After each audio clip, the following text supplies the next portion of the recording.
যেতে চাই জনাব মাহবুব মোর্শেদ, আপনি জানেন যে গত এই ৩-৪ দিন আগে সংস্কৃতি উপদেষ্টা জনাব মোস্তফা সরোয়ার ফারুকীর একটি অনুষ্ঠানে প্রশ্ন করাকে কেন্দ্র করে বিবিসির সংবাদটা অনেকটা এরকমই, আমি নিজে সেটা দেখেছি এবং পরে কনসিকুয়েন্স দেখেছি, ৩ জন সাংবাদিকের চাকরি চলে গেছে। এইটা আপনি আসলে কিভাবে দেখেন? মানে জনাব মাহবুব মোর্শেদ, বাসসের এমডি, সাংবাদিক, লেখক, এটাকে আসলে কিভাবে দেখেন? এটা ঠিক আছে, মানে এরকমই হওয়ার দরকার ছিল, কথা ছিল? এখানে হলো কি, আমরা যদি মানে এইটা একটা যে সংস্কৃতি উপদেষ্টার সামনে তার যে প্রেস কনফারেন্স, সেখানে যে ঘটনাটা ঘটেছে, সেখানে আমরা নানাভাবে এই বিষয়টাকে দেখতে পারি। একটা হলো যে আমরা যখন এই প্রোগ্রামটা মানে এখন যে প্রেস কনফারেন্সটা ডাকা হলো, সেখানে সাংবাদিকরা যখন প্রশ্ন করছেন, আপনি নিজে রিপোর্টার ছিলেন, তাসনিম খলিলও রিপোর্টার ছিলেন, আমি সেই অর্থে রিপোর্টিং করিনি, কিন্তু আমরা একটা জিনিস জানি যে আপনি তখনই ওই প্রশ্নটা করবেন যেটা আপনি ছাপবেন বা আপনি দেখাবেন।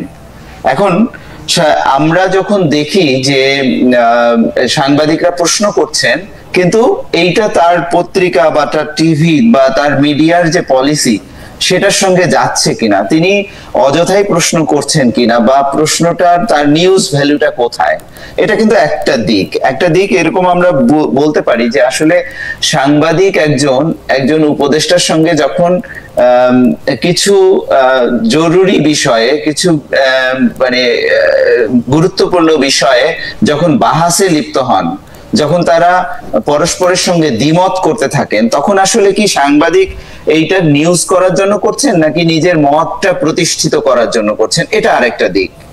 এখন তৃতীয় যে দিকটা, সেটা হলো যে আমার কাছে যেটা মনে হয়, দ্বিতীয় দিকটা নিয়ে আমি একটু বলি যে একজন সাংবাদিকের কাজ কিন্তু বাহাস তৈরি করা না, তিনি কিন্তু এই নিউজটা উপদেষ্টার কাছ থেকে একটা নিউজের বিষয় নেবেন এবং সেটা তিনি নিউজ আকারে প্রকাশ করবেন। কিন্তু তিনি যখন মত প্রতিষ্ঠা করার জন্য যাচ্ছেন, তখন কিন্তু সাংবাদিক যে রিপোর্টার, তার ইভেন রিপোর্টার যদি তিনি নাও হন, তিনি যদি একজন কলামিস্ট হন বা তিনি যদি টক শোর একজন বক্তা হন, তাহলেও কিন্তু টক শোর যে ফরম্যাট সেটার মধ্যে না ঢুকে, কিংবা তিনি যদি একটা কলাম লেখেন, সেই কলামের মধ্যে না ঢুকলে তিনি কিন্তু এই বাহাসটা করতে পারেন না। কিন্তু আমরা দেখছি যে তিনি করছেন। এখন এই প্রেক্ষাপটটা কেন এলো? এই প্রেক্ষাপটটা আসার ক্ষেত্রে আমার কাছে যেটা মনে হয়, জনাব মাহবুব মোর্শেদ, আমি কি একটু আপনাকে 2-3টা জিনিস একটু আপনার কাছ থেকে একটু ক্লারিফাই করতে পারি? প্রথম কথা হচ্ছে যে আপনি বলেছেন যে সাংবাদিকদের প্রশ্নটা তার এডিটোরিয়াল পলিসির সাথে সামঞ্জস্যপূর্ণ হতে হবে। আমি বলছি যে না, এটা হতে হবে না সাংবাদিকের প্রশ্ন। 2 নম্বর হচ্ছে নিউজ ভ্যালু অনুসারে তাকে প্রশ্ন করতে হবে। আমার মতামত হচ্ছে না, নিউজ ভ্যালু অনুসারে প্রশ্ন করতে হবে না তাকে। নিজের মত প্রতিষ্ঠিত করছেন কিনা, তার অবশ্যই নিজের ব্যক্তিমত প্রতিষ্ঠা করার যে কোনো সময় যে কোনোভাবে তার এটার অধিকার রয়েছে। বাহাস তৈরি করা বা কলামের মধ্যে গেলে না গেলে এই প্রশ্ন করা ঠিক হবে না, এর প্রত্যেকটি বিষয়ে আমার সাংঘাতিক দ্বিমত। আমি কোথাও এরকম শুনি নাই যে সাংবাদিক কি প্রশ্ন করবে সেইটা এডিটোরিয়াল পলিসি তাকে ঠিক করে দিয়ে তাকে সেখানে এটা পাঠাবে।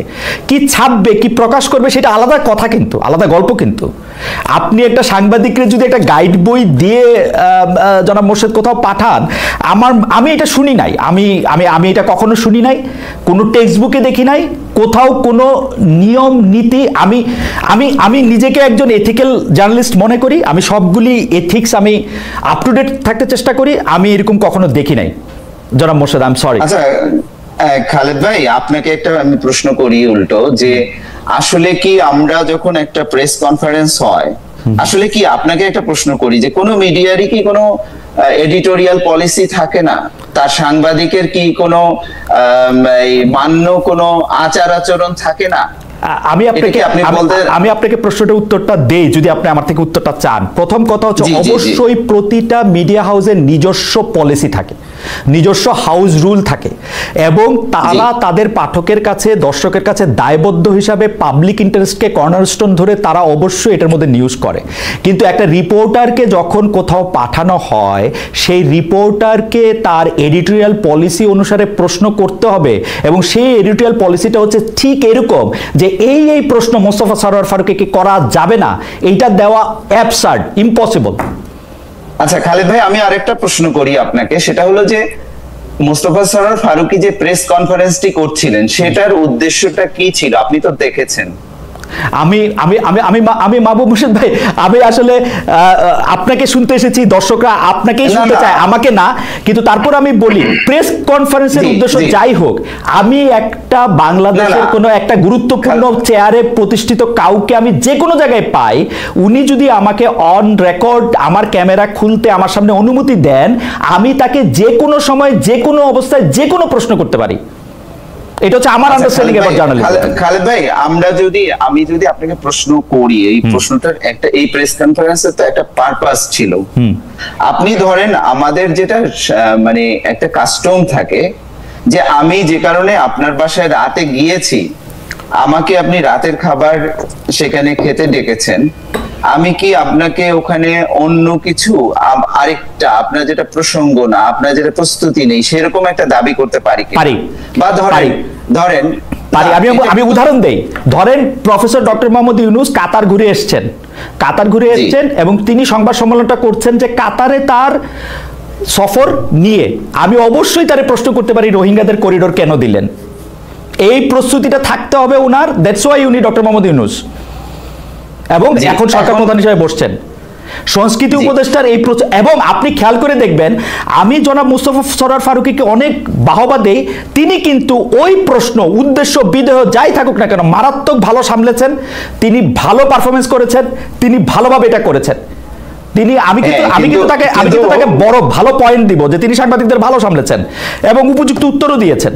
উপযুক্ত কিনা সেটা অন্য কথা, ভালো উত্তর দিয়েছেন।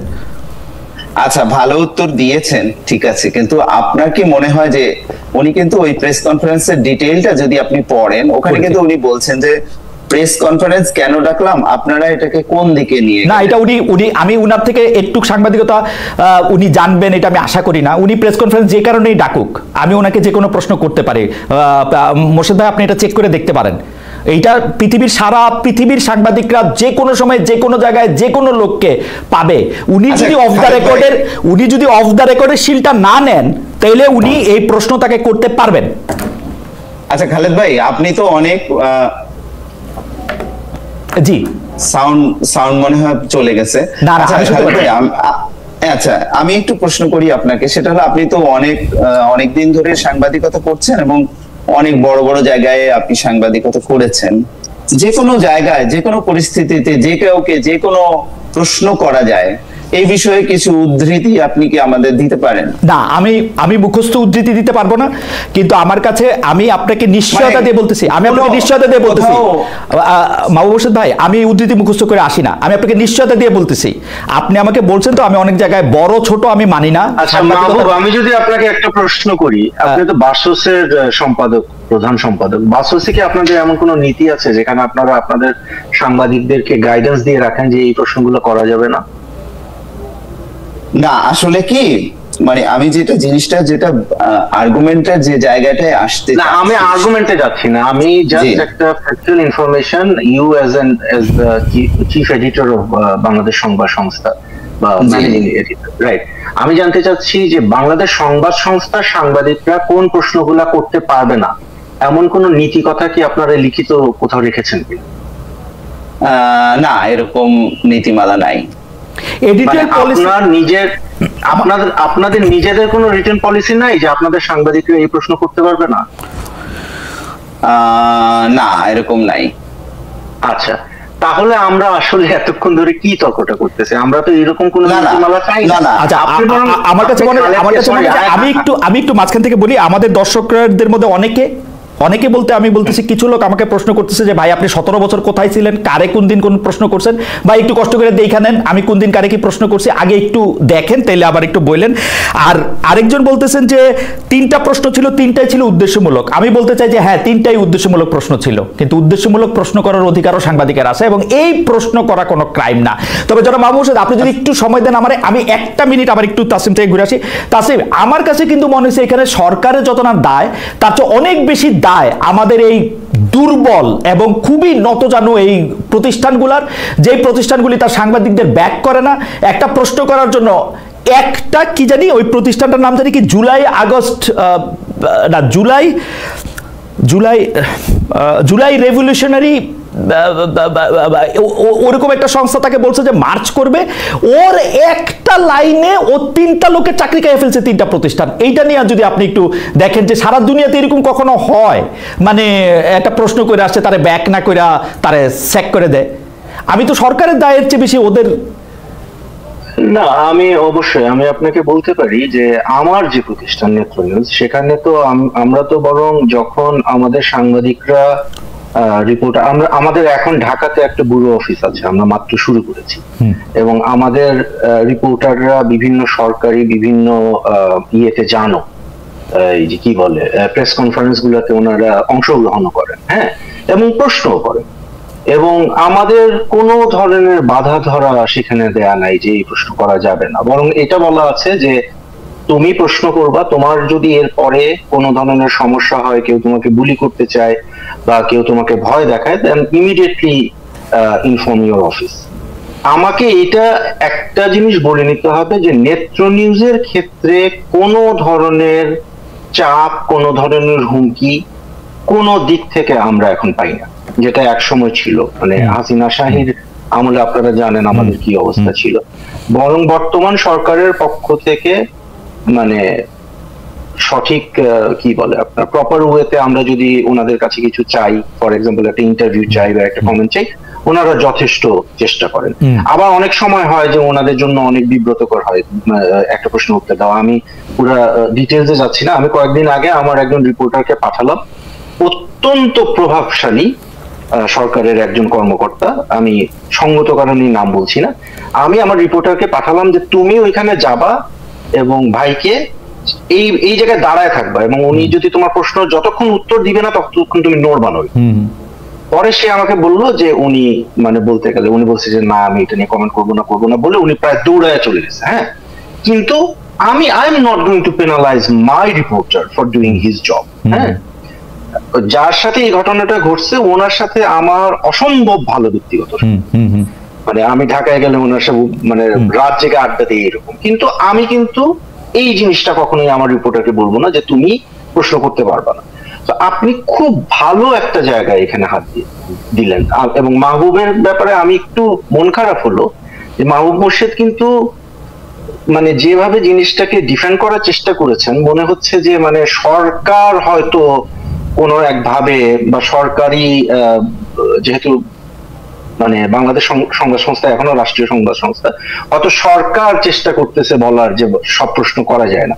আমি কিন্তু বাংলাদেশ সরকারের কাছ থেকে এমন কোনো কিছু এখন পর্যন্ত দেখি। সমস্যা যেটা না তাসনিম, আমি একটু ক্লিয়ার করি, এটা আসলে সরকার মানে সরকারের ভাষ্য না। আমি বাবু ভাই আপনি অনেক আমি খুব দুঃখিত, আপনি প্রধান সম্পাদক, আপনি বাসসের প্রধান সম্পাদক হিসাবে আপনি আরো 2জন সাংবাদিকের সাথে বসে আপনি বলতেছেন যে প্রশ্ন করা যাবে না, এটা খুব দুঃখজনক। আমি আই রেজিস্টার মাই প্রোটেস্ট। না এটা আমি কথা শেষ করি। আমি এটা প্রতিবাদটা জানিয়ে রাখি, এটা কিন্তু খুবই সরলীকরণ, এবং আমি মোটেও এটা আমি শক্ত প্রতিবাদ জানিয়ে। ঠিক আছে, জনাব মোর্শেদের প্রতিবাদ, জনাব মোর্শেদের প্রতিবাদ থাকলো। তাসনিম আপনি একটু ডিসটর্ট করছেন, যেটা আপনি প্রশ্ন করেছেন যে প্রশ্ন আমি যেটা বলেছি সেটা আপনি বুঝতেই পারেননি। তাসনিম, আপনি সরি, আপনি আমার অবস্থানটা, আমার প্রশ্নটা, আমার উত্তরটা আপনি বুঝতে পারেন। আচ্ছা ঠিক আছে, বাবু আমরা আবার আপনাকে শুনবো। বাবু একটা সেকেন্ড, বাবু আমরা আবার শুনবো আপনাকে। অন্যায়, জি অবশ্যই করেছেন, জি তাসনিম আপনি শেষ করেন, তাসনিম শেষ করেন আপনি। অন্যায়টা তো আপনি নিজে করছেন। বাংলাদেশ সংবাদ সংস্থার কোনো নীতি নাই, আপনার মুখের কথা যে সাংবাদিক ওই প্রশ্ন করতে পারবেন না, এবং you are trying to impose যে না সাংবাদিকরা সব প্রশ্ন করতে পারবে না। এটা কি একটা দ্বিচারিতা হয়ে গেল না? এনিওয়ে, খালেদ যে আমি একটু বলি, আমার মনে হয় আপনি আপনার কথা বলেন, আমি আমারটা বলবো। আপনি আমাকে কন্টেস্ট করলে আমার মনে হয় যে মাহবুব মোর্শেদ, আমি একটা কথা বলি, আমি একটা কথা বলি, আমার কথা তো তিনি বুঝতেই পারছেন না, আমাকে তিনি কেন কন্টেস্ট করছেন? আপনি উপস্থাপক, আপনি তার প্রশ্নটা তার কাছে করেন, আমি তার কাছে কিন্তু জবাব দেব। কিন্তু আমার কাছে মনে হয় যে মাহবুব হোসেন তিনি আমার কথা বিকৃত করে তিনি বাংলাদেশ সংবাদ সংস্থা, সরকার এগুলো টানছেন কেন উনি? না কেন আমি কি আপনাকে প্রশ্ন করতে পারি না? না আমি একটা আপনাকে প্রশ্ন করি। মাহবুব মোর্শেদের প্রসঙ্গে আমি আসতেছি।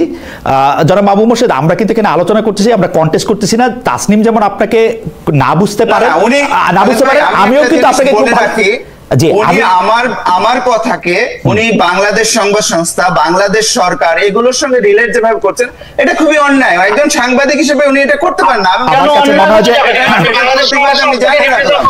না এটা তিনি বাংলাদেশ সংবাদ সংস্থাকে রিপ্রেজেন্ট করেন না।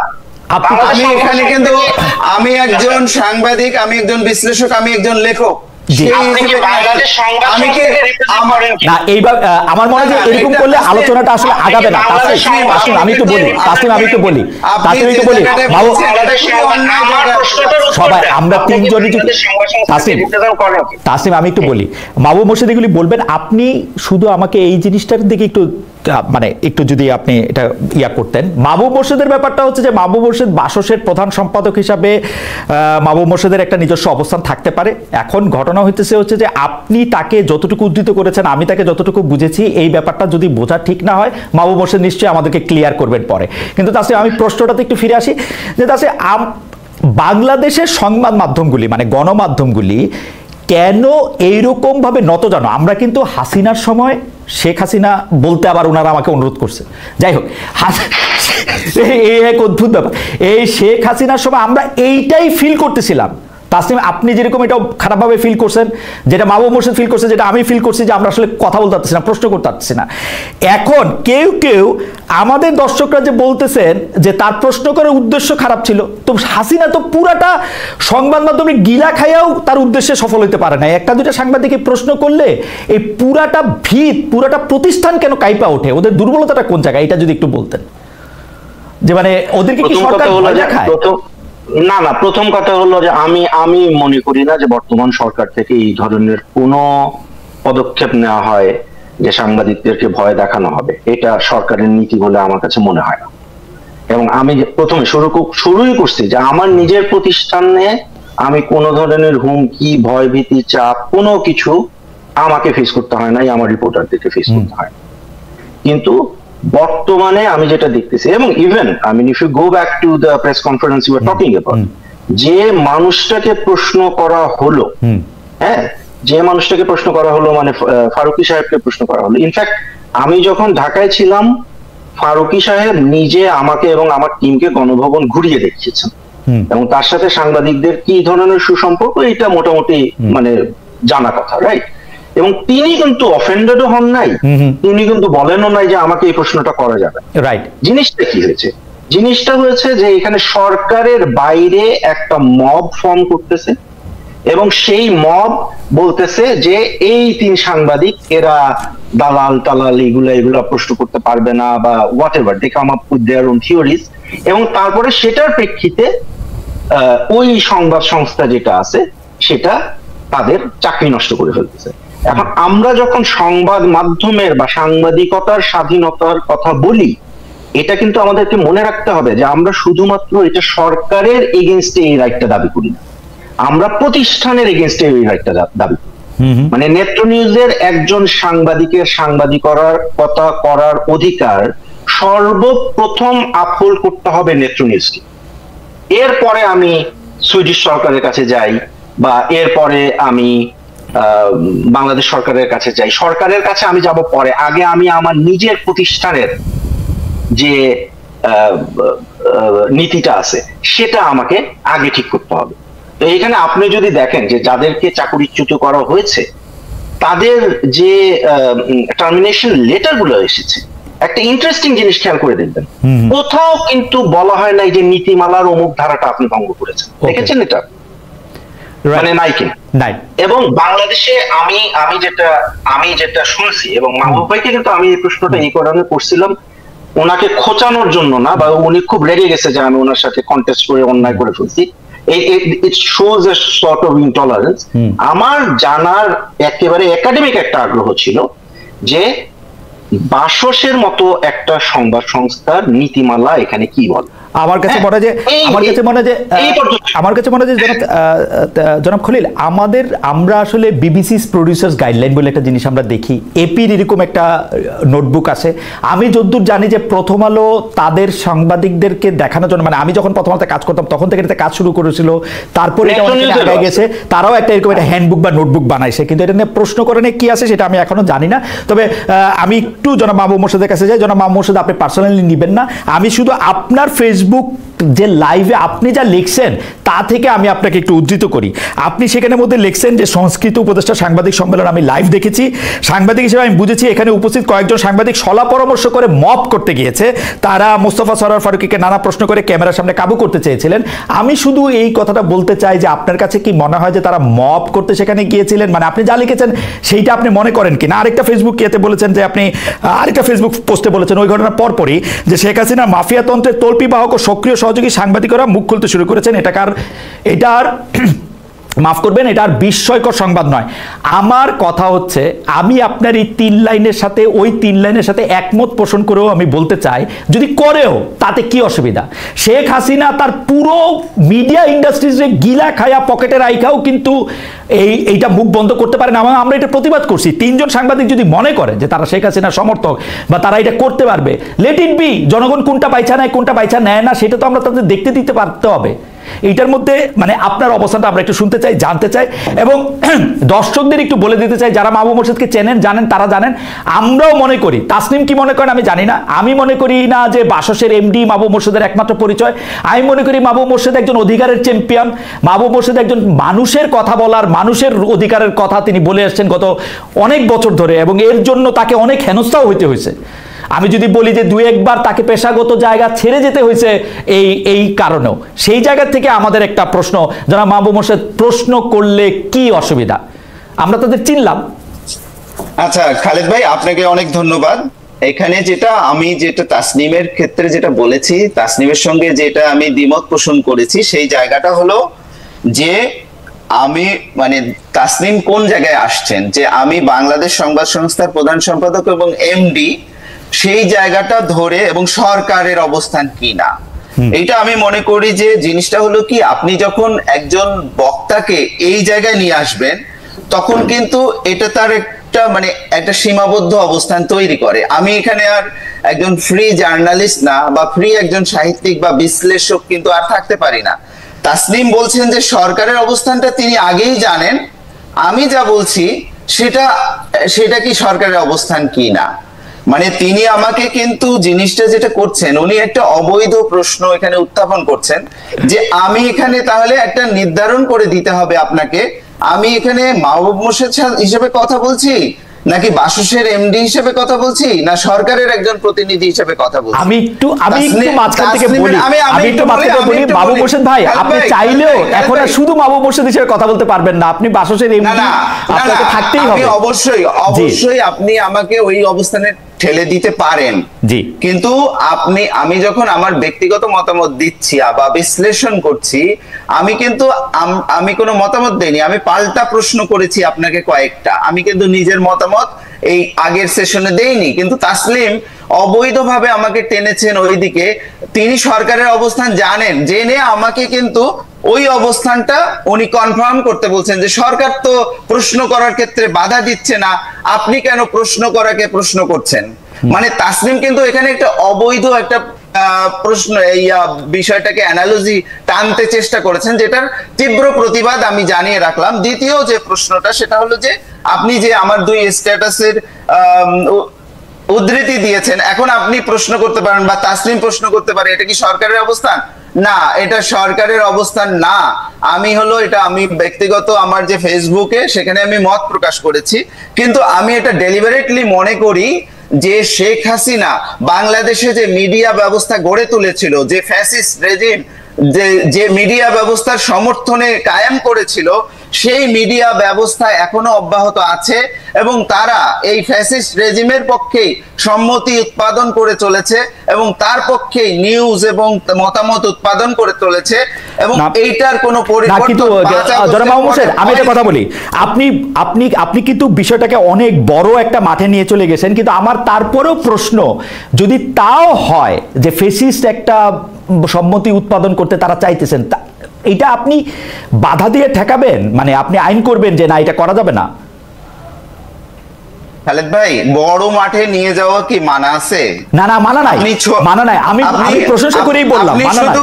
আমি বলতেছি যে আপনি এটা কি ঠেকাবেন আইন করে? জিনিসটাকে খালেদ ভাই, আপনি জিনিসটাকে ছোট মাঠে রাখতে চাইছেন। না, আমি রাখতে চাইছি না, আমি বলতেছি আপনি নিয়ে গেছেন। তাহলে আমি বড় মাঠে গেলে আপনার অসুবিধা? আমি তো অসুবিধার কথা বলি নাই রে ভাই, আমি আপনাকে বলছি যে আপনি বড় মাঠে নিয়ে গেছেন। এখন আপনি জবাব দেন যে আপনি এটা আইন করে নিষিদ্ধ করতে চান কিনা, যে না ফেসিবাদের পক্ষে শেখ হাসিনা পক্ষে যায় এরকম কোন প্রশ্ন কোনো সাংবাদিকরা করতে পারবে না, এটাকে আপনি আইন চান?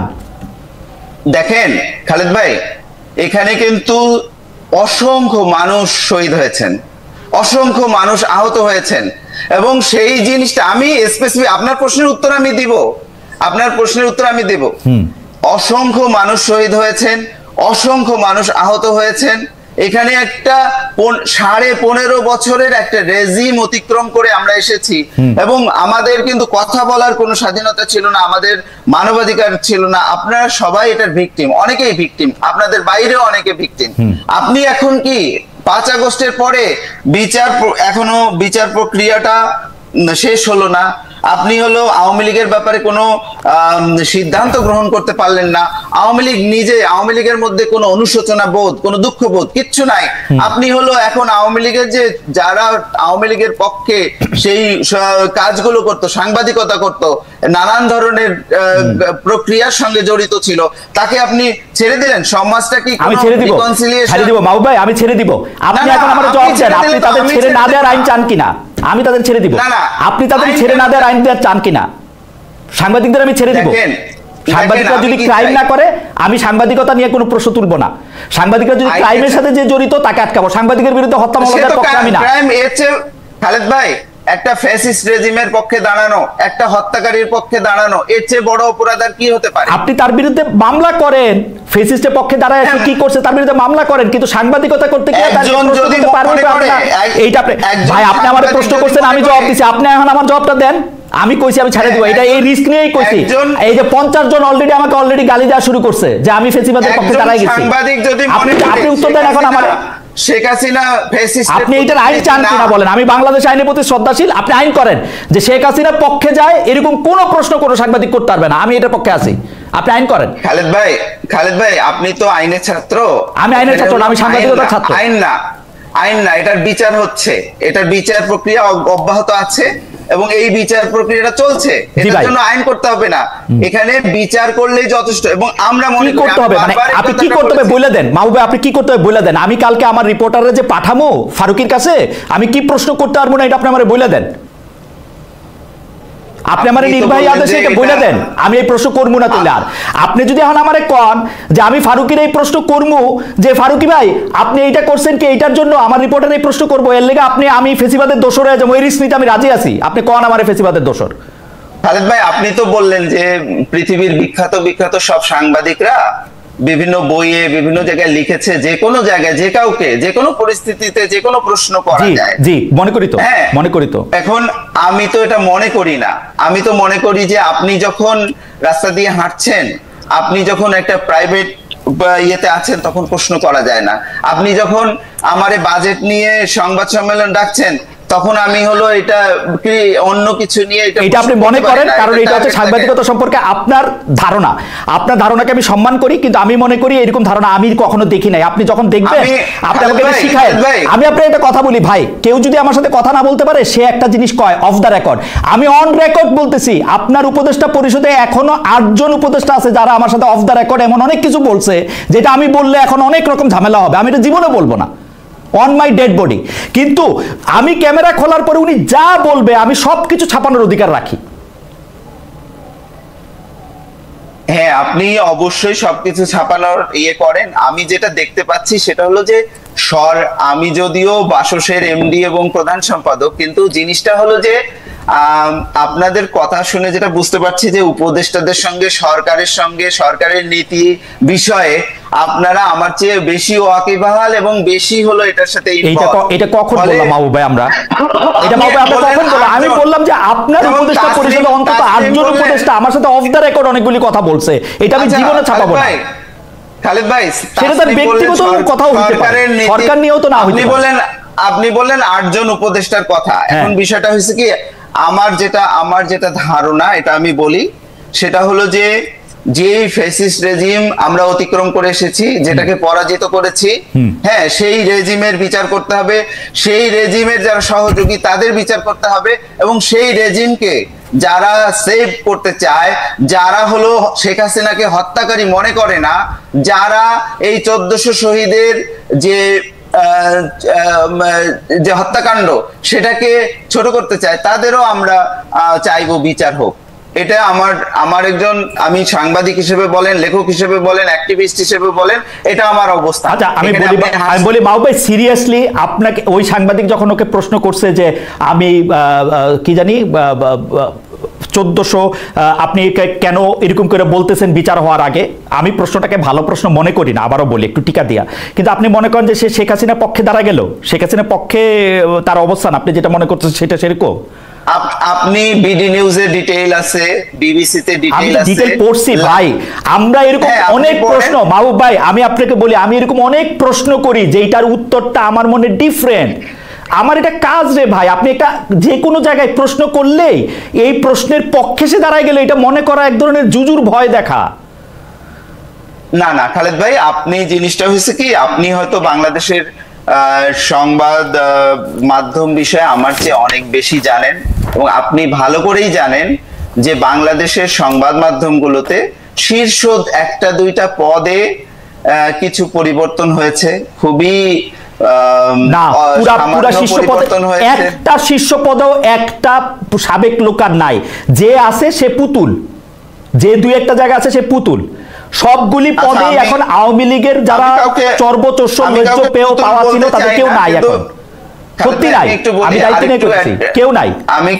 আমি কাউকে পুতুল বলায় খুবই সমর্থন করি না, কিন্তু আমি একটা কথা বলি যে ব্যবস্থাটা ছিল, যেভাবে এই সিনিয়র লেভেল মিড লেভেল এর সাংবাদিকরা যেভাবে আওয়ামী লীগের তোষামোদ করতেন, সেই তোষামোদি ব্যবস্থা টিকে আছে, কাউকেই কোনো প্রশ্নের সম্মুখীন হয়নি। এমনকি যখন শেখ হাসিনা গণহত্যা চালাচ্ছিল, তখন যারা গণভবনে উপস্থিত হয়ে সেই গণহত্যার সমর্থন দিয়েছে, তাদের কাউকেও কোনো আইনগত বা সামাজিকভাবে কোনো প্রশ্নের সম্মুখীন হতে হয়নি। আমার কাছে মনে হয় যে এটা একটা বড় কাজ। বাবু ভাই, আপনি এটা কি বললেন? ওদের মধ্যে থেকে 2 জন তো জেলে এখনো, শাকিল রূপা, তারপরে হচ্ছে মোজাম্মেল বাবু জেলে, নঈম নিজাম পলাতক, ফরিদা আক্তার পলাতক, কই আছে আমরা জানি না। আপনি গাজী টিভিতে কে আছে, ওই টিভিতে কে আছে, পত্রিকায় কে আছে, আমরা তো কাউরে দেখি না। এখন প্রথম আলো ডেইলি স্টারের সম্পাদক যে যার জায়গা মতো আছে, এছাড়া সমকালে এখন কে আছে? সমকালের আগের সম্পাদক কি এখন আছে? যুগান্তরে আছে আগের সম্পাদক? আমার দেশে আছে? আপনি কোন উদাহরণ দিচ্ছেন আমি বুঝতেছি না মাহবুব মোর্শেদ ভাই। আমি জাস্ট আপনি আমি একটু আপনার কাছে একটু অন্য জায়গায় যাই। আমার কাছে মনে হয় যে আপনি তাসনিম খলিলের কথা একটু রাইগা আছেন, আপনি একটু রাগটা সামলান। আমারে মানুষ প্রশ্ন করতেছে, এটা অ্যানালজি টেনেছেন, তিনি সরকারের অবস্থানটা ব্যক্ত করে আমাকে হলো সরকারের কারণ আপনি পক্ষে না এটা তিনি অবৈধ, এটা তিনি করতে পারেন না। আচ্ছা এটা আপনি আমার মনে যে মাহবুবের কথা বলছে, আমি একটা প্রশ্ন জবাব দিয়ে নিই। তাসিফ আমার একটা প্রশ্ন করছে, সেই প্রশ্নটা আমি আপনাকে করতে চাই। আমরা যে এইখানে এত বড় বড় গলায় কথা কইতেছি, আপনি এখন সুইডেনে আছেন, আমি কয়দিন আগে পর্যন্ত জার্মানিতে ছিলাম।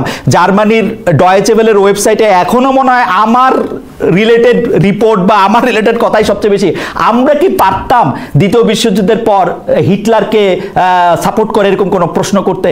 আমরা কি পারতাম ফ্যাসিজমের পক্ষে হয়ে একটা কথা বলতে? আমরা কি পারতাম ডয়েচে ওয়েলেতে থাকতে সময় আমি কি হিটলার নামটা উচ্চারণ পর্যন্ত করতে পারতাম? এই প্রশ্নগুলি করা হচ্ছে, এইটা যদি আপনি একটু উত্তর দেন, কারণ মানে আমি আজকে মনে হয় একটু বেশি কথা বলে ফেলতেছি।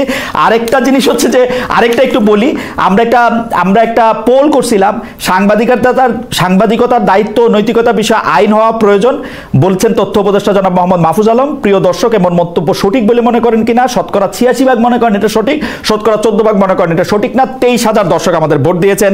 জনাব তাসনিম খলিল, আমরা এত কথা বলছি, বাংলাদেশের ক্ষেত্রে আমরা যেরকম স্বাধীনতা চাই, যে হ্যাঁ যে কোনো প্রশ্ন চাই, আমরা আসলে জার্মানিতে, ইউরোপে, সুইডেনে এটা করতে পারতাম কিনা? জনাব তাসনিম খলিল। প্রথম কথা হলো যে যারা এই ধরনের কুতর্ক করে, হ্যাঁ, তারা পুরা জিনিসটা না বুঝে না জেনে করে। এক হলো গিয়ে যে দ্বিতীয় বিশ্বযুদ্ধ শেষ হয়েছে সম্ভবত 1945, আর আজকে হলো গিয়া 2025। কতগুলো বছর আপনি হিসাব করেন? এবং যারা এই ধরনের মানে কুযুক্তিটা দিচ্ছে, তারা কত শো বছর আগে আটকায় আছে, মানে কোনো পরিবর্তন নাই। মানে তাদের দুনিয়ায় সাংবাদিকতার নীতি, গণতন্ত্রের নীতি, এগুলোর কোনো পরিবর্তন হয়নি, ঠিক আগে যা ছিল। কিন্তু তাসিম একটু ছোট করে যদি আপনার অনুমতি নিয়ে আমাকে শেষ করতে দেই। আপনি কিন্তু বিশেষ করে আপনার ইউরোপে জেনোসাইড ডিনায়াল, মানে হলোকস্ট ডিনায়ালের উপরে ল আছে, যেটা আবার আপনার সুইডেনে কিন্তু এটা অ্যাপ্লিকেবল না। এবং আমি আপনাদের সাথে তো ডয়েচে ওয়েলে ইনভেস্টিগেটিভ ইউনিটের সাথে তো আমাদের যৌথ কাজ হচ্ছে একাধিক, এবং একাধিক, এবং সেখানে কিন্তু আমি দেখছি যে হ্যাঁ, জার্মানিতে আপনাদের আইনগুলা সুইডেন থেকে বেশি করা, এবং আমাদের অনেক সময় এইভাবে, যেমন এই যে বিগিতা নাও মেয়েদের সাথে যখন কাজ করছি, আরাফাতের সাথে কাজ করছি, তো আপনার সহযোগীরা জার্মান সহকর্মীরা বলছে যে এটা তো আমরা এইভাবে বলতে পারবো। হ্যাঁ, আমি বলছি যে এটা আমি বলতে পারবো, কারণ আমার সুইডিশ আইনে এটাতে কোনো বাধা নেই। হ্যাঁ, কেন ভাই? মানে হোয়াট মেক্স দ্যাম থিঙ্ক? বাংলাদেশে যারা আপনাকে এই প্রশ্নটা করছে, তাদেরকে একটু জিজ্ঞেস করে দেখেন তো, যে জার্মান আইনটা কেন ভালো, সুইডিশ আইনটা কেন ভালো না? ওকে, আমি প্রশ্নটার মধ্যে একটু লেজ লাগাই, যে ধরেন জার্মান আর সুইডিশ আইনটা আসলে আপনি যেটা বলছেন যে এটার মধ্যে একটু কমপ্লেক্সিটি আছে। আমি 5.5 বছর ওইখানে কাজ করেও অনেক কিছু ভালো করে বুঝছি, অনেক কিছু ভালো করে বুঝি নাই। আপনি নিশ্চয়ই আরো এটা বুঝবেন। আমি এখন যে দেশে আছি সেই দেশটা কথা বলি। ডোনাল্ড ট্রাম্প থেকে শুরু করে মার্কিন কোনো প্রেসিডেন্ট কিন্তু তার পছন্দের প্রশ্নকর্তার বাইরে কোনো প্রশ্নকর্তাকে হোয়াইট হাউসের ওই গার্ডেনে আমন্ত্রণই জানান না। কখনো যদি ভুলে ভালে আমন্ত্রণ জানান, আপনি জানেন আমি কার কথা বলতেছি, 2018 সালে উনি কিন্তু তাকে বাইর করে দিয়েছেন। সিএনএন তার পাশে দাঁড়াইছে, অনেক কষ্ট করে তার প্রশ্ন করার অধিকার তার ফেরত আনতে হয়েছে। তো এটা তো মোরলেস তাই চলে। বাংলাদেশেই বা কেন চলবে না? মোস্তফা সরোয়ার ফারুকী ভালো মানুষ সহ্য করছেন, কিন্তু মাহবুব মোর্শেদ কেন সহ্য করবেন? মানে উনি এই প্রশ্ন কেন তার সহ্য করতে হবে, যেখানে রক্তের দাগ এখনো শুকায় নাই? না না, সেটা তো অবশ্যই, কিন্তু আরেকটা জিনিস তো দেখতে হবে যে মাহবুব মোর্শেদরা বলেন বা মুস্তফা সরোয়ার ফারুকী বলেন, তারা তো বর্তমানে শাসকের আসনে আছেন। এবং উইথ অল ডিউ রেসপেক্ট, মানে মাহবুব মোর্শেদ কোনো একটা কারণে আমার উপর হঠাৎ করে খেপে গেছেন, যাই হোক, অবৈধ কোনো একটা কাজ করছি সেই কারণে। কিন্তু ঘটনা হলো গিয়ে যে আমি তো ওনার যে commitment towards democracy in Bangladesh, এটাকে তো আমি কোনোভাবেই অস্বীকার করতে পারবো না। আমি যখন নির্বাসনে, তখন এই মাহবুব মোর্শেদরা ঢাকা শহরে দাঁড়াইছে রাস্তায়, এটা তো আমরা অস্বীকার করতে পারবো না। But at the same time Mahbub মোর্শেদদেরকেও বুঝতে হবে যে যখন তারা শাসকের আসনে বসবেন, তখন কিন্তু তাদেরকে প্রশ্নগুলো ফেস করতে হবে এবং মাথা ঠান্ডা রেখে সেই প্রশ্নগুলোর উত্তর তাদেরকে দিতে হবে, যেটা ফারুকী সাহেব কিন্তু খুবই চমৎকার ভাবে করছেন। এখন মাহবুব মোর্শেদরা একটা কথা মাহবুব মোর্শেদ বারে বারে বলছেন, এটা এখন আমি ধরে নিচ্ছি উনি একজন সাহিত্যিক এবং ব্যক্তি হিসেবে বলছেন, সেটা হলো যে ফেসিবাদের পতন হয়েছে এবং এর পরে মানে পোস্ট ফ্যাসিজম হোয়াটএভার, আমি ওই আলোচনায় যাচ্ছি না। হ্যাঁ, আমি জানতে চাই যে শেখ হাসিনা শাহীর পতনের পরে বাংলাদেশে যে ব্যবস্থাটা আমি আপনি খালেদ, মাহবুব মোর্শেদ, তাসনিম খলিল আমরা যারা প্রতিষ্ঠা করতে চাই, হোয়াট ইজ ইট? কি চাই আমরা? আমরা কি গণতন্ত্র চাই? আমরা কি নতুন কোন ধরনের আই ডোন্ট নো বাকশাল টাইপের কোন কিছু চাই? তাসনিম, আমি মানুষের সাথে কথা কয়ে যেটা বুঝছি, এইটা আপনি আমার একটু বুঝান তো। আসলে আমরা এখন গণতন্ত্র চাই, কিন্তু যারা 15 বছর ধরে গণতন্ত্রের প্রতিটা প্রতিষ্ঠানরে গলাটিপা হত্যা করছে বলে আমরা দাবি করি, তাদেরকে আমরা আবার একটা প্ল্যাটফর্ম দিব কিনা গণতন্ত্র প্রতিষ্ঠান নামে, এই প্রশ্নটা অনেকে আমারে করে। আমারে এটা বলে যে ভাই আপনি কেন, আপনি কাউকে ডিপ্ল্যাটফর্ম করতে হলে আপনি কোন নাগরিককে আপনি ডিপ্ল্যাটফর্ম করতে পারবেন না।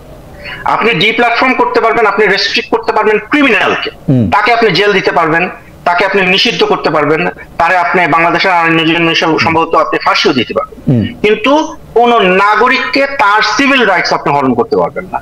এখন সে একজন মানুষ আওয়ামী লীগ করে, সে কোনো খুন করে নাই, সে কোনো চুরি করে নাই, সে যা ছিল তার কাছে মনে হয় যে শেখ মুজিবুর তাসিফ, আপনি খুবই গুরুত্বপূর্ণ একটা জায়গায় আছেন, আপনি শেষ করলে আমি এই ব্যাপারে একটু মাহবুব মোর্শেদের মানে প্রশ্ন না আমি বলতে চাই, একটা লোক আওয়ামী লীগের সমর্থক আছে না বাংলাদেশে আমরা তো ওই যে আমরা এগুলো নিয়ে হাসাহাসি করতাম, ওই এক লোক সে জীবনে স্যান্ডেল পরে নাই কারণ শেখ মুজিব এই মাটিতে ঘুমায় আছে, তো তখন সবাই বলতো যে এই লোক বাথরুম করে কোথায়। I mean I am being very like maybe non veg here, হ্যাঁ, কিন্তু ঘটনা হলো আপনি ওই লোককে কোন ধারায় আটকাবেন যে না সে আওয়ামী লীগের সমর্থক, তারা এখন জেলে পাঠিয়ে দিবেন আপনি?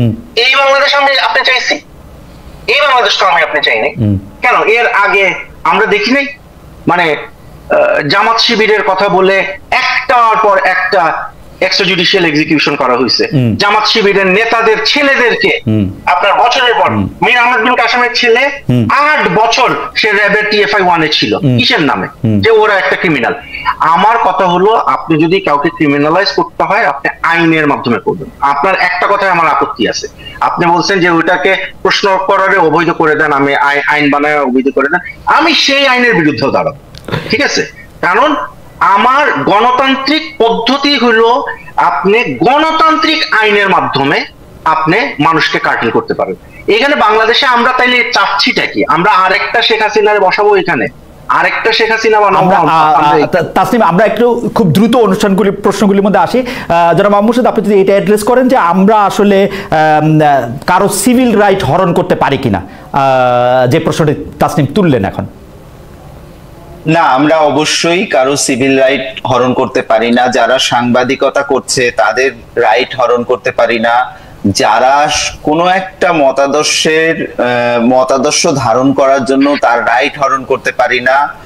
কেউ যদি আওয়ামী লীগ করে এবং সে যদি নিরপরাধ হয় তার রাইটও হরণ করতে পারি না। কিন্তু যে হত্যাকারী, যারা এই যে জুলাই আগস্ট মাসে এতগুলো হত্যাকাণ্ড ঘটিয়েছে, যারা এর আগে অসংখ্য গুম খুন এইগুলো ঘটিয়েছে, তাদের বিচার হতে হবে, শাস্তি হতে হবে এবং তাদের সহযোগীদের বিচার হতে হবে এবং যারা তাদের পক্ষে দীর্ঘ 15.5 বছর ধরে সম্মতি উৎপাদন করেছে, তাদের পক্ষে ন্যারেটিভ তৈরি করেছে, তাদের বিচার হতে হবে। জনাব খলিল, এক সেকেন্ড, আমি ভুলে যাবো একটা সেকেন্ড। জনাব মাহমুদ মোর্শেদ, আপনি কি মনে করেন যে এই 3 সাংবাদিক চাকরিচ্যুত হয়েছেন তারা গত ফ্যাসিস্ট সরকারের সময় সম্মতি উৎপাদকদের মধ্যে কেউ ছিলেন? মানে ওনাদের প্রশ্ন ফলো করলেই আপনি বুঝতে পারবেন যে তারা শেখ হাসিনাকে 1 নাম্বার হলো হত্যাকারী মনে করছে। ওকে, আপনি মনে করতেছেন তারা ওই বিগত রেজিমের সম্মতি উৎপাদকদের মধ্যে ছিলেন? না, বিগত রেজিমে ওই প্রেস কনফারেন্স আপনি অ্যানালাইজ করেন, তারা মনে করছেন শেখ হাসিনা তারা প্রশ্ন করছেন, তারা প্রশ্ন করছেন দুই জিনিস। প্রশ্ন কিন্তু তারা মতামত দিচ্ছেন যে তারা আর্গুমেন্ট করছেন, তারা বিতর্ক করছেন। আমার মনে হয় এবার খলিল বলেন। জি খলিল বলেন।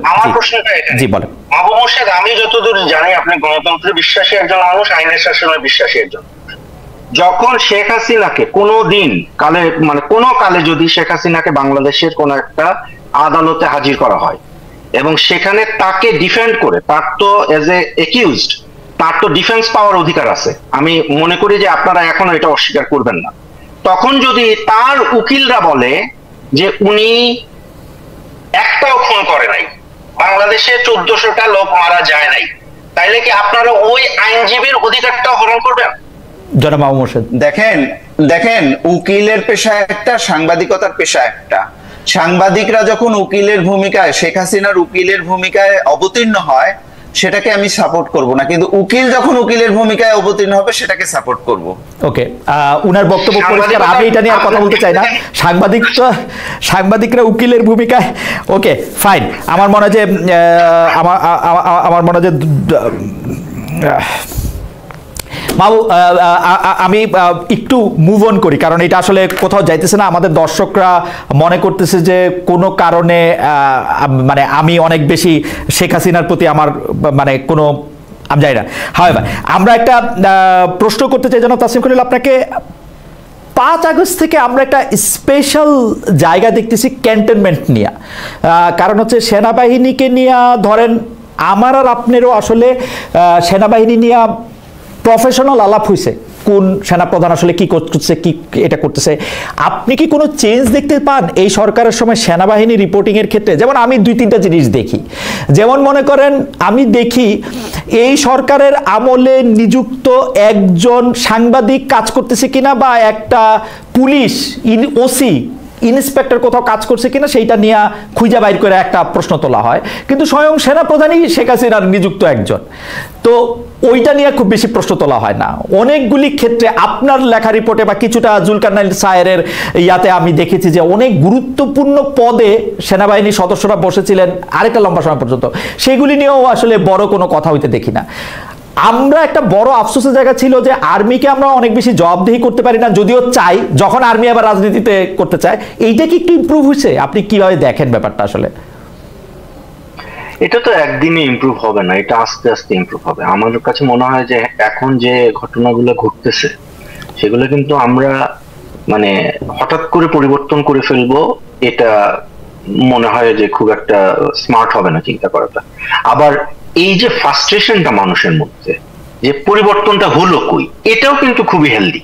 মানে আপনার মধ্যে যে প্রশ্নটা আছে না, বা একটা ফ্রাস্ট্রেশন আছে না, যে আচ্ছা আসলে কি যথেষ্ট করতে পারলাম কিনা, এই যে স্পৃহাটা মানে এখন আছে, সেটা খুবই হেলদি আমি মনে করি। কিন্তু আমি বলবো যে আমাদের আরেকটু ধৈর্য ধরতে হবে, আমরা করতেছি তো। আমি একটা সময় তো ছিল যে বাংলাদেশের ডিজিএফআই এই অক্ষরগুলো শব্দটা বলা যাইতো না পত্রিকায়, হ্যাঁ। এখন আমরা কি করতেছি, এখন আমরা পত্রিকায় দেখি যে ডিজিএফআই এর গোপন বন্দিশালায় ইউনূস সাহেব গেছে, সাথে আমাদেরকে নিয়ে গেছিল, এবং ওইখানে আমরা এই যে আয়নাঘর যেটা, হ্যাঁ, জেআইসি যেটা ছিল, সেখানে আমরা গেছি, ডিজিএফআই এর নাম নিয়ে মানুষ কথা বলতেছে, ফেসবুকে গালি দিয়ে একেবারে মানে ভরায় ফেলতেছে আমি, হ্যাঁ। এবং আমি নিজে আমাকে ধরেন আমার সম্ভবত নেত্র নিউজের একটা সাম্প্রতিক একটা রিপোর্ট, কিছু মানুষের মনে হয়েছে যে এটা আর্মির পক্ষে গেছে, হ্যাঁ, এবং এরপরে শুরু করছে যে আমিও এখন আর্মির দালাল, হ্যাঁ, বা আমিও এখন ডিজিএফআই এর মানে অফ অল পিপল। সো বা এটা আস্তে আস্তে হচ্ছে, আমি এটাকে খুবই পজিটিভলি দেখি। বাট এখানে আমাদেরকে একটা জায়গায় খুব শক্ত থাকতে হবে, সেটা হলো যে যারা সম্পাদক আছেন এবং মালিক পক্ষ আছেন, তারা যেন তাদের সাংবাদিকদের যে অধিকার, প্রশ্ন করার, অনুসন্ধান করার অধিকার, এটা যেন তারা নিজে হরণ না করে। রাইট। জনাব মাহবুব মোর্শেদ, আমরা গত 15 বছরে স্পেশালি শেখ হাসিনার সময়টাতে পুরোটা সময় মানে এখন আমরা কইলে তো কারে কারে কওয়া হয়, আমার কথাই কন, আমি বাসসকে নিয়ে অনেক হাসাহাসি করছি, কারণ আমার কাছে মনে হতো যে অ্যাবসলিউটলি নিউজ ফ্রি একটা কোনো কিছু যদি দেখতে হইতো সেটা বাসসকে দেখতে হইতো, কারণ এর মধ্যে কখনোই কোনো নিউজ থাকে না। মানে এইটা নিয়ে একটা হাসাহাসি এরকম ছিল যে বাসসের সাংবাদিকরা আসলে অন্য পত্রিকা পড়ে নিউজ জানতো আসলে কি হইতেছে, মানে এর বাইরে খবরের। এইটা কি চেঞ্জ হয়েছে একটু? আমার ফ্রাস্ট্রেশনের জায়গাটা বলি, আমার কোনো ঝামেলা নাই, আপনি চেঞ্জ হইেন না বা হন, কিন্তু আমি এখনো প্রথম 3টা নিউজের মধ্যে 2টা নিউজ দেখতে পাইতেছি ডক্টর ইউনূসের নিয়ে, এবং আমার কাছে এইটাও অ্যাবসলিউটলি নিউজ ফ্রি একটা জায়গা মনে হইতেছে। এটাকে আমার ভুল আমি জানি না, মানে আপনি কি ফিল করেন? মানে আমার কাছে মনে হইতেছে যে বাসস না পড়লে আমার নাও হয় আর কি, চলে আর কি, বাসস না পড়লে আমার চলতেছে। আপনি কি ফিল করতেছেন বলেন তো? আপনি আসার পর আমরা একটু আশান্বিত হয়েছিলাম। আচ্ছা, আমি যেটা বুঝতে পারছি যে আপনি সময়ের অভাবে আসলে বাসসে বোধহয় নিয়মিত ঢুকতে পারেন না, এটা বুঝতে পারছি। সেটা হলো যে আমরা 17 আগস্ট থেকে 18 আগস্ট থেকে কাজ শুরু করার পরে আমরা এ পর্যন্ত বাংলাদেশে বোধহয় একমাত্র সংবাদ মাধ্যম যেখানে হলো জুলাই গণঅভ্যুত্থানের শহীদদের উপরে ইন ডিটেইল এবং খুবই রিমোট এরিয়াতে গিয়েও আমরা 750 রিপোর্ট প্রকাশ করেছি। তো এই রিপোর্টগুলো আছে, ওয়েবসাইটে আছে, এবং আপনি খুব জানেন যে বাসসে হলো, বাসস মূলত ইংরেজি সার্ভিস, এটা পরে বাংলা সার্ভিসটা এখানে অ্যাড হয়, যেটা পুরোপুরি যে বাংলা সার্ভিস তৈরি হয়েছে তা না, এবং অনেক পরে এসে কিন্তু ওয়েবসাইটটা তৈরি হয়েছে। তো ওয়েবসাইটটা আমি আসার পরে দেখলাম যে এখানে লোকবল একদম ছিলই না, এবং এটা আপডেট করা বা এগুলোর দিকে, এটা মূলত সার্ভিস, ওয়েবসাইটটা পরে তৈরি করা হয়েছে এবং ওটা একদম একভাবে পড়েই ছিল। পরে এখানে আমরা ওয়েবসাইটটা চালু করেছি এবং নিয়মিত আপডেটের ব্যবস্থা করেছি।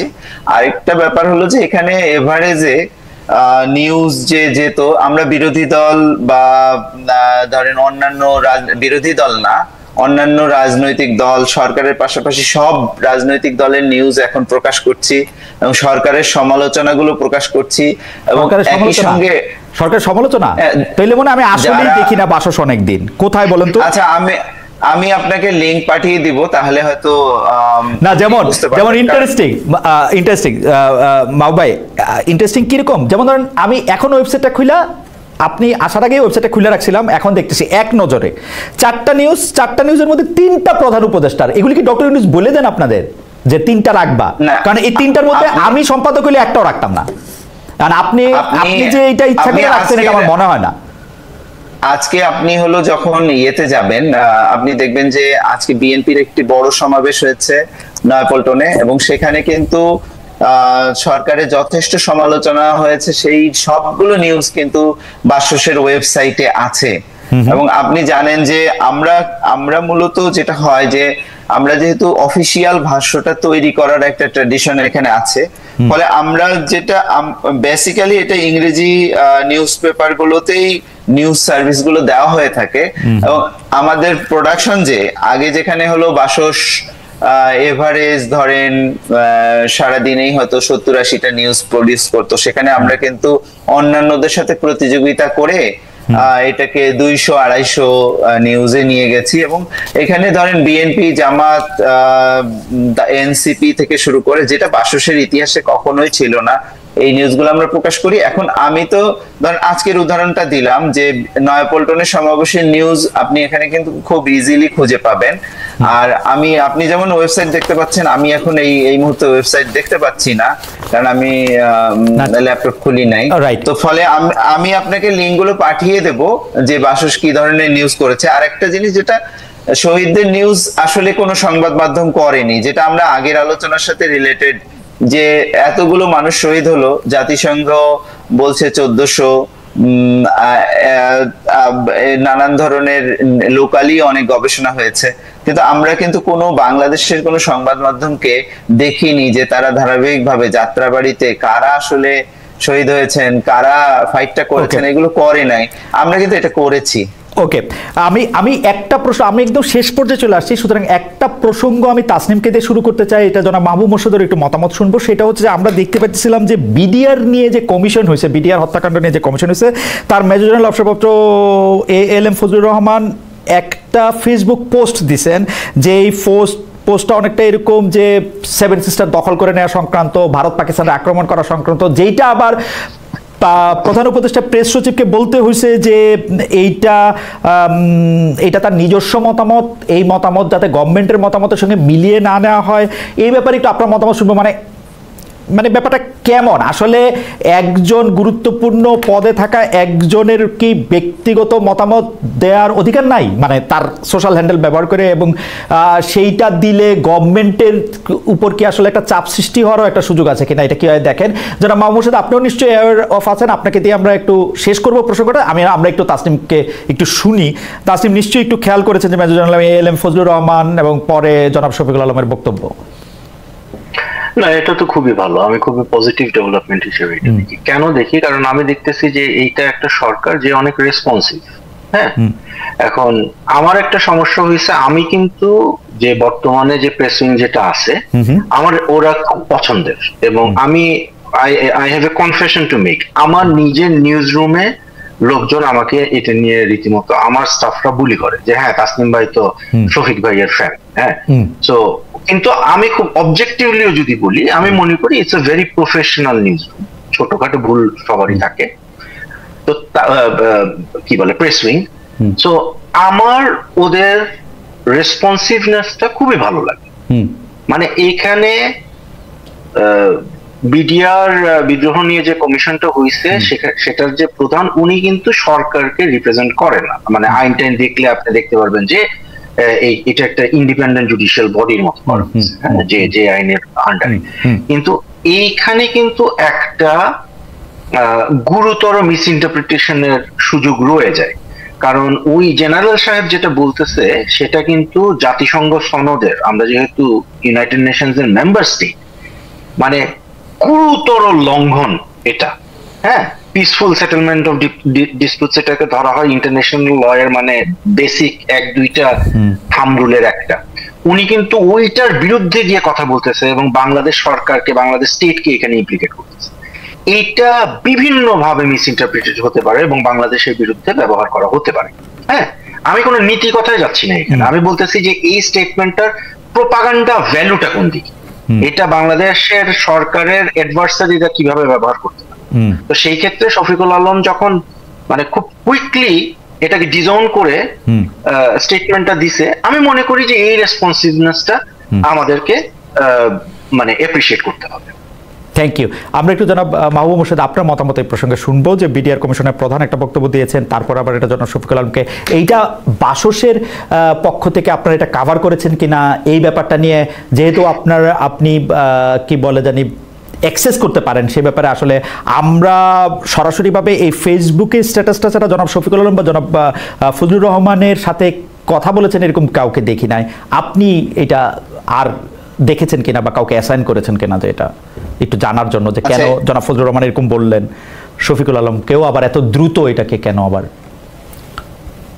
এই বিষয়ে আমি বলতে চাই যে এই বিষয়গুলোতে সিকিউরিটি, ন্যাশনাল সিকিউরিটি, এসব বিষয়ে তাসনিম খলিল বিশেষজ্ঞ পর্যায়ের একজন সাংবাদিক, ফলে তিনি যে রেফারেন্স দিয়ে যেভাবে এটা বিশ্লেষণ করেছেন সেটার সাথে আমি সম্পূর্ণ একমত। এবং আমি মনে করি যে এগুলো আমরা ধরতে পারি যে কেউ যে তার সোশ্যাল হ্যান্ডেলে যে কোনো মতামত প্রকাশ করতে পারেন, কিন্তু আসলে এগুলো তো তার মতামত হিসেবে থাকে না, এগুলো ভূ রাজনীতির একটা বিষয় হয়ে দাঁড়ায়। ফলে যেটা হয় কি, যে এগুলো মিস ইন্টারপ্রেট করা এবং নানাভাবে এগুলো কিন্তু ভারতীয় মিডিয়া বলেন বা অন্যান্য মিডিয়ায় বলেন এগুলো উপস্থাপিত হওয়ার সুযোগ থাকে। তো এইটা যে প্রেস সচিব দ্রুত এটা ক্লারিফিকেশন দিয়েছেন, এটা খুব ভালো হয়েছে। কারণ আমরা দেখছি যে শুধু উনি তো লিখিত ভাবে দিচ্ছেন, যেটা বলে নাই সেটা নিয়েও ইন্ডিয়ান মিডিয়া যেভাবে প্রোপাগান্ডা তৈরি করে, সেগুলো ফেস করতে করতে কিন্তু আমাদের দেখা যায় যে প্রেস উইং কে অনেক ব্যস্ত থাকতে হয়। সেই জায়গায় আমি মনে করি যে তাসনিম খলিল যেটা বলেছেন আমি সম্পূর্ণ একমত তার সঙ্গে। আচ্ছা, আমি আপনাকে এবার যেটি প্রশ্ন করতেছি সেটি আমার শেষ প্রশ্ন। জনাব মাহবুব মোর্শেদ, আপনার প্রশ্নের মতামত শুনে আমি তাসনিম খলিলের কাছে এই একই বিষয়ে আপনার মতামত জানতে চাইবো। আমি সরাসরি বলি, যে বিষয় আজকে আমরা আলোচনা করছিলাম সেই বিষয় নিয়ে আলোচনার আজকেই মানে আবার একটু আমার ফিরতে হচ্ছে, সেটা হচ্ছে যে আমি যেটি নাম উচ্চারণ করতে পারছিলাম না বা মনে পড়ছিল না ঠিক মতো, সেটা হচ্ছে জুলাই রেভলিউশনারি অ্যালায়েন্স, JRA। তাদের অনেকগুলি দাবি আছে, তাদের অনেকগুলি দাবি দেখি, তাদের সহ অন্যরকম অনেকগুলি দাবি দেখি। সেটা হচ্ছে যে মিডিয়া হাউসের সামনে জিয়াফতের আয়োজন করা, তালিকা দিয়ে সাংবাদিকদের চাকরি খাওয়া, ঈদের চাঁদ মানে কোথায় দেখা যাইতেছে তার সাথে আবার কোন পশু আছে সেইটা নিয়ে ধমক, মানে এই যে ধমক টমকের বিষয়গুলি, বিশেষ করে সর্বশেষ এই যে এই 3 সাংবাদিকের 3 কর্মক্ষেত্রে জুলাই রেভলিউশনারি অ্যালাউন্সের যে মার্চ, সেইটাকে আপনি সমর্থন করেন কিনা জনাব মাহবুব মোর্শেদ? তারা কি কোনো মার্চ করেছে বলে আমি জানি না। তারা মার্চের আহ্বান করেছে, মার্চের আহ্বান করেছে তারা, আসলে তো মার্চ করেনি। এখন আপনি যখন মার্চের আহ্বানটি সমর্থন করেন কিনা? আপনি যখন আপনার একজন সাংবাদিককে আপনি প্রোটেকশন দেবেন না, যেটা তাসনিম খলিল খুব রাইটলি বলেছেন যে প্রত্যেকটা হাউসের কিন্তু তার সাংবাদিককে প্রোটেকশন দিতে হবে, তার চাকরির নিশ্চয়তা দিতে হবে। কিন্তু আমাদের এখানে কি হয়, আমরা যে বিষয়গুলো নিয়ে আলোচনা করিনি, আমাদের যেখানে সাংবাদিকদের চাকরি খাওয়াটাই হলো আমাদের মিডিয়া হাউসগুলোর একটা এক ধরনের প্রবণতা, এক ধরনের নেশা, তাদের হবির মতো। ফলে এই জিনিসটা তারা ছুতা পেলেই চাকরি খায়। এটা জুলাই মার্চ বা অন্যান্য যাই হোক, তারা কিন্তু সুযোগ পেলেই চাকরি খায়। জনাব মাহবুব মোর্শেদ, আমাদের একদম সময় নেই, আপনি মার্চটি সমর্থন করেন কিনা? ধরেন চাকরি না খেলে মার্চটা করা দরকার ছিল কিনা? আমি ঠিক জানি না কারা এটা করেছে, আমি জুলাই রেভলিউশনারি অ্যালায়েন্স এই সংগঠন সম্পর্কে শুনিনি, বা তারা এরকম করেছে এটাও শুনিনি। তো আমার কাছে মনে হয় যে হাউসগুলো এটা একটা খুবই নিজেদের একটা দুর্বলতা প্রকাশ করেছে এবং একটা অন্যায় করেছে। রাইট, কিন্তু মার্চটা সমর্থন করেন কিনা বা এই প্রতিবাদটা সমর্থন করেন কিনা? আচ্ছা, ওদের দাবিগুলো পড়ে নিশ্চয়ই আমি ফোনে আপনাকে জানিয়ে দেবো যে সমর্থন করি কিনা। জনাব মাহমুদ মোর্শেদ, আপনাকে ধন্যবাদ। জনাব তাসনিম খলিল, আমরা একদম শেষ মিনিটে আপনি যদি বলেন যে আপনি এই ধরনের দাবিগুলিকে আপনি সমর্থন করেন কিনা বা আপনি গুরুত্ব দেওয়ার দরকার মনে করেন কিনা, বা উল্টাভাবে যদি আমি প্রশ্ন করি, যদি আপনি সমর্থন না করেন, যদি এগুলি আইনানুগ না হয়, তো সরকারের উচিত সেগুলি প্রতিহত করা কিনা? আমি জুলাই গণ অভ্যুত্থানের যে স্পিরিট, সেই স্পিরিটের সাথে যায়, অর্থাৎ গণতান্ত্রিক একটা বাংলাদেশ, আইনে শাসন প্রতিষ্ঠার একটা বাংলাদেশ এবং মানবাধিকার প্রতিষ্ঠার একটা বাংলাদেশ, জুলুমের বিরুদ্ধে একটা বাংলাদেশ যদি হয়, আমি অবশ্যই সেটা সমর্থন করি। এর বাইরে যদি আবার নতুন কোন জুলুমবাজ মবের যদি সৃষ্টি হয়, আমি সেটা অবশ্যই সমর্থন করি। আপনাকে অনেক ধন্যবাদ জনাব তাসনিম খলিল, অনেক ধন্যবাদ জনাব মাহবুব মোর্শেদ। আমরা বহুদিন পরে তিনজন একসাথে কিছু কথা বলতে পারলাম। কিছু বাদানুবাদ তাসনিম আর মাহবুবের মধ্যে হয়েছে, আমার মধ্যে হয় নাই। আপনারা নিশ্চয়ই পরে একসাথে চা কফি খাবেন, দুইজন দুই গলাতে থাকলেও আমার সুযোগ হলে আমি তো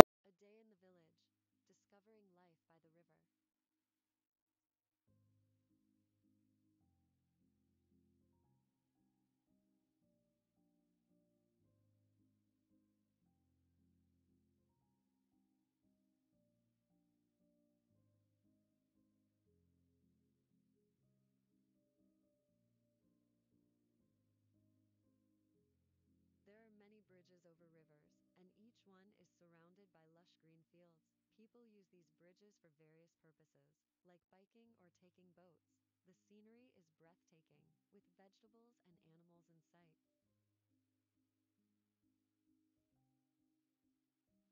Boats and fields play a huge role in village life. The green fields are fertile, and boats are used for travel and trade. Cows and bikes are often seen near the water. The scenic beauty is unmatched.